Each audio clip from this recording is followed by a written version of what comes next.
Good evening. My name is Pranam Day, and I'm Outreach Director for the Buckley program. I'd like to introduce Linda Bridges, Editor-at-Large of National Review. Linda Bridges joined National Review in 1970, straight out of the University of Southern California, where she studied French and English literature. She has been with the magazine ever since, covering mainly foreign affairs, but also arts and the theaters, with articles ranging from, say, the Korea 30 years after the Korean War, to the theater scene at the Stratford in Ontario. From 2003 to 2008, during the last couple of years of William F. Buckley Jr.'s life, she served as his literary assistant, fact-checking and doing the preliminary editing for many of his books, columns, and other writings. Among other books, she is the co-author with John R. Coyne Jr. of Strictly Right, William F. Buckley and the American Conservative Movement, and co-editor with Roger Kimball of Athwart History, a half a century of polemics, anima diversions, and illuminations, a William F. Buckley Jr. omnibus. We are delighted to have her with us today.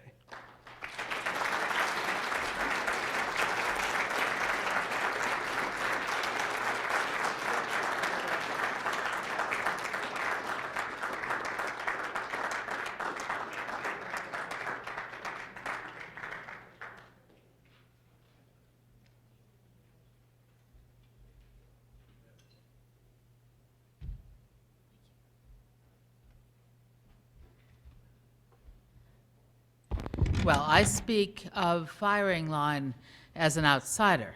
I never had, I appeared as a panelist on a couple of shows, but basically I was on the magazine. I had nothing to do with Firing Line.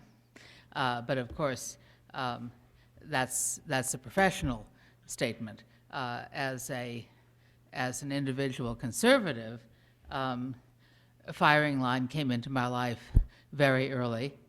I was living in I was a student in California at the time, Southern California. There was a nest of young conservatives in my high school, and one of them tipped me off to this new television show that was occurring in my senior year.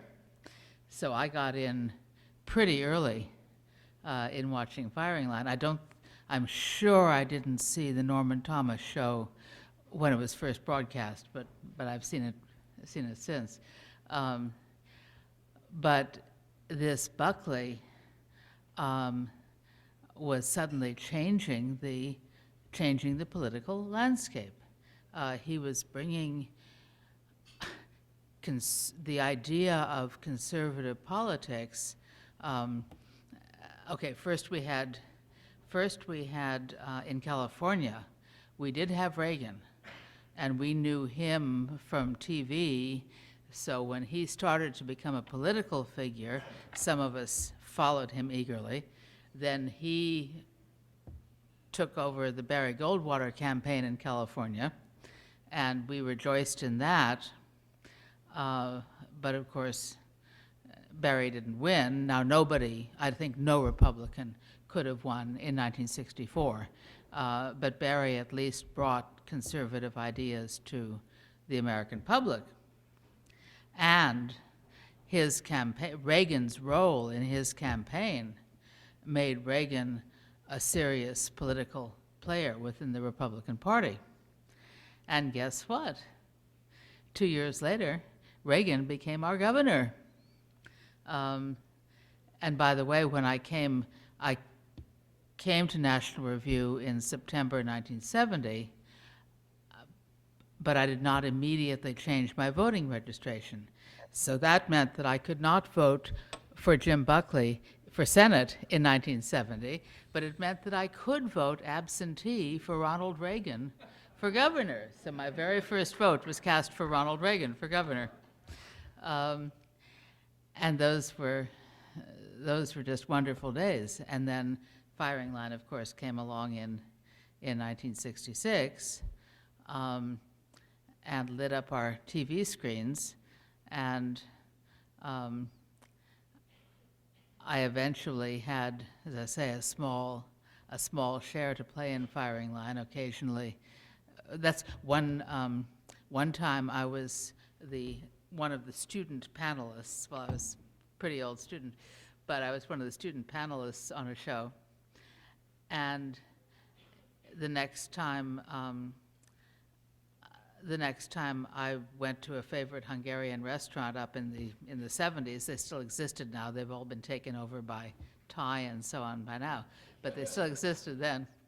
And this waiter that I'd known slightly, I mean, you know, we'd never engaged in deep conversation, but I'd known him for years. And he stopped in the middle of taking my order and said, excuse me, were you not on, and now the name has gone out of my head, great Hungarian scientist, you know, it was whoever was the firing line guest, and I forget who it was, but were you not on television with great Hungarian scientist so-and-so? And I said, yes, I was. And that's, you know, he was watching Firing Line. Firing Line was just a tremendous boon to people out in the hinterlands. It linked us to this whole Buckley enterprise, and we noticed it changing over the years, which is proper and right.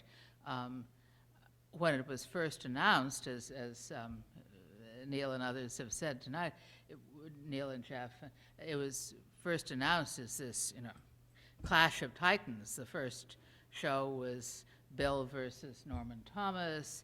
I think the whole first series of 13 shows was Bill versus some prominent liberal, and it was these debates. But, you know, you can't keep that on forever. Eventually, he started having people like Ronald Reagan and Milton Friedman and Margaret Thatcher, and it became rather more relaxed.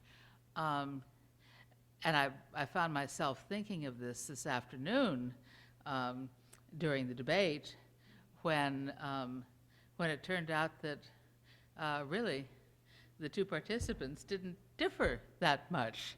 I mean, they had different backgrounds, but they pretty much agreed on the points at issue. So that was a frequent firing line experience.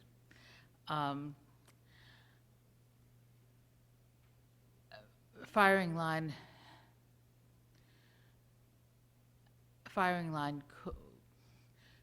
could another firing line be, could someone else do something like that today? I don't know. Firing line was so different from the shouty, angry TV talk shows that succeeded it. I don't know if anybody would try something like that today. Maybe without a Bill Buckley you couldn't do it, but it sure gave a lot of us many, many years of wonderful memories and intellectual sustenance. And I'm forever grateful to Bill and Warren and Paul Sweeney and the others and Jeff Greenfield and the others who brought it to us. And I think we all owe them our thanks.